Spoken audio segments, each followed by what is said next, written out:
রাখলেন ডেলি আমি 10,000 50,000 কি 1 লক্ষ বার আমি কালমা পড়েছি।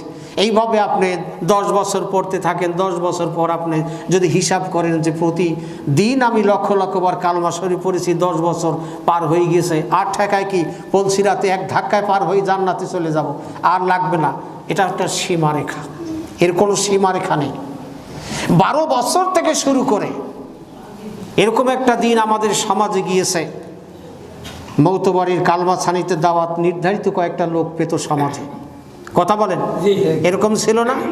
এরকম কিছু লোক ছিল, অমুক অমুকই শুধু পাবে দাওয়াত।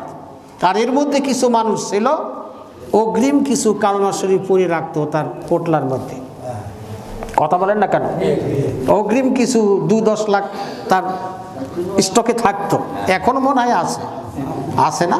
হয়তো দেখেন ঝুড়িতে রাখতো। 10 লক্ষ বার কালমা শরীফ পড়া আছে। যদি ইমার্জেন্সি কারো দরকার ওখান থেকে মাইনাস করে দেখতো, তো ঠিক আছে তোমাকে 1 লাখ দিয়ে দিলাম, আর বাকিটা আমার থাকলো পুঁজিতে ব্যাংকে জমা করে রাখলো। চেক দিয়ে দিল 10,000-এর, 1 লক্ষ তোমার দিয়ে দিলাম, চেক নাও। এরকম কিছু এরকমও গিয়েছে 10 বছর 20 বছর এরকম কালমা শরীফ পড়ে কত গোস্ত খাইছে, শকুনেও খেতে পারেনি। রাগ করবেন না যেন, এত গোস্ত শকুনেও খেতে পারেনি। এক মুসল্লিকে জিজ্ঞাসা করলাম, এরকম মুরব্বী, বলেন তো কালমা শরীফ তো লাখ লাখ আপনার পুঁজিতে ব্যাংকে জমা আছে, আচ্ছা পড়েন দিন, একটু পড়েন দিনই কালমাটা, লা ইলাহা মুহাম্মাদুর রাসূলুল্লাহ, তো হয়ে গিয়েছে।